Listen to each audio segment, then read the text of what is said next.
Tinker بیل ایک پری لوگ کی پریزادی تھی۔ وہ اپنی ماں کے ساتھ پری لوگ میں رہتی تھی۔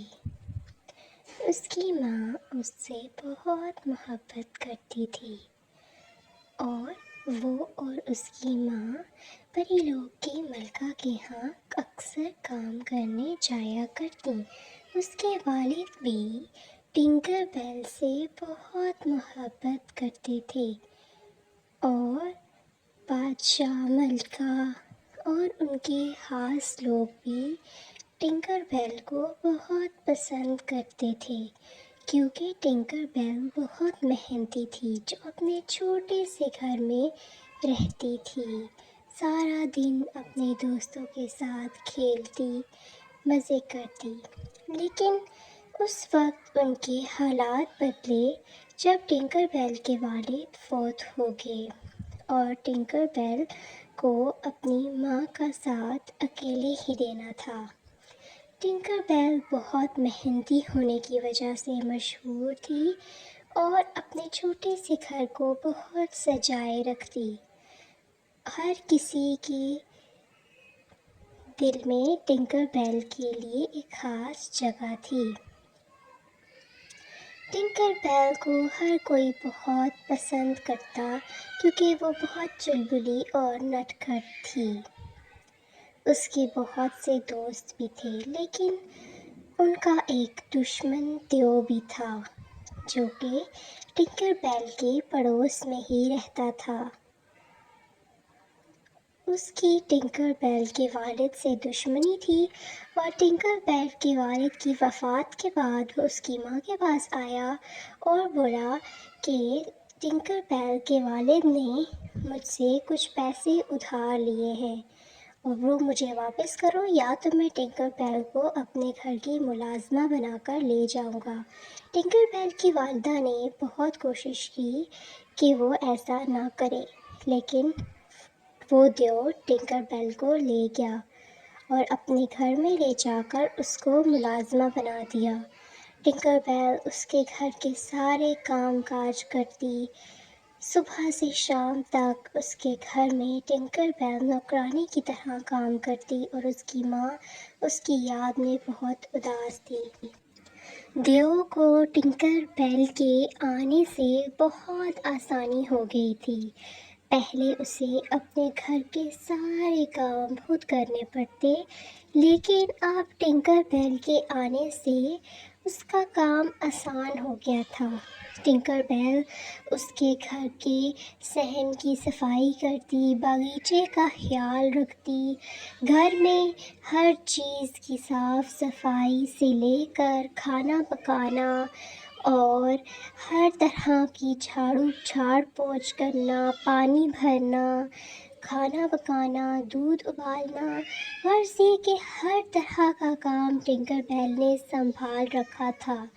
ٹنکر بیل صبح سے شام تک بہت محنت سے اس کے گھر کا ہر کام کرتی اور اس کے لیے مزیدار کھانے بھی تیار رکھتی۔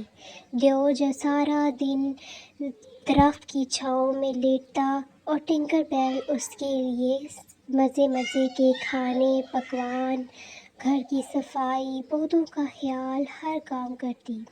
وہ اس سے نہایت خوش تھا کیونکہ اس نے دیو کا سارا کام ہی آسان کر دیا تھا۔ دیو کے لیے تو کوئی کام بچا ہی نہیں۔ وہ کسی صورت بھی ٹنکر بیل کو اس کی ماں کے گھر جانے کی اجازت نہیں دیتا اور اس نے سوچا کہ وہ اب کبھی بھی ٹنکر بیل کو آزاد نہیں کرے گا، کیونکہ ٹنکر بیل نے تو اس کے پورے گھر کو سنبھال لیا ہے۔ لیکن ایک دن ٹنکر بیل کی ماں آئی اور اس نے دیو سے کہا کہ میں تمہاری رقم واپس کر دوں گی، تم میری بیٹی کو آزاد کرو۔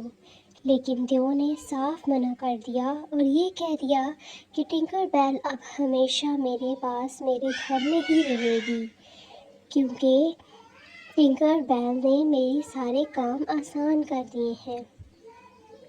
اگرچہ تم مجھے پیسے واپس بھی کر دو، لیکن سود کی رقم بڑھا کر تم کبھی پیسے واپس نہیں کر سکو گی۔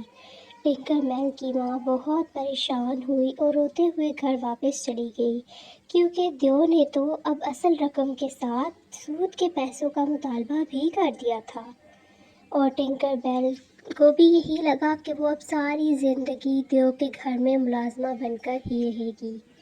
پھر کیا ہوا، ایک دن دیو کا دل چاہا کہ درخت پر لگا پھل توڑ کر کھائے، اور جیسے ہی اس نے وہ پھل توڑنے کے لیے درخت پر چڑھنے کی کوشش کی تو وہ درخت سے گر گیا۔ درخت سے گرتے ہی اس کی ٹانگ ٹوٹ گئی اور دیو نے وہیں پر چیخنا چلانا شروع کر دیا۔ ٹنکر بیل نے یہ دیکھا، پہلے تو اس کا دل خوشی سے جھوم اٹھا کہ بہت اچھا ہوا، مجھ پر اتنا ظلم کرتا تھا، اب اس کے اپنے ساتھ ایسا ہو گیا ہے۔ لیکن اس کے بعد ٹنکر بیل کی اچھائی جاگ گئی اور اس نے سوچا کہ مجھے اس کی مدد کرنی چاہیے۔ وہ اپنی ایک جادوگر دوست کے پاس گئی اور اس نے اس کو کہا کہ اپنا جادو کا مرہم دو تاکہ دیو کی ٹانگ پر لگایا جا سکے اور وہ ٹھیک ہو جائے۔ اس کی جادوگر دوست بہت حیران ہوئی کہ ٹنکر بیل کا دل کتنا اچھا ہے، وہ دیو جس نے ٹنکر بیل پر اتنا ظلم کیا، ٹنکر بیل اسی کو ٹھیک کرنے کے بارے میں سوچ رہی ہے۔ ٹنکر بیل کی اچھائی دیکھ کر اس کی دوست بھی بہت حیران ہوئی اور وہ دیو کی مدد کرنے کو تیار ہو گئی۔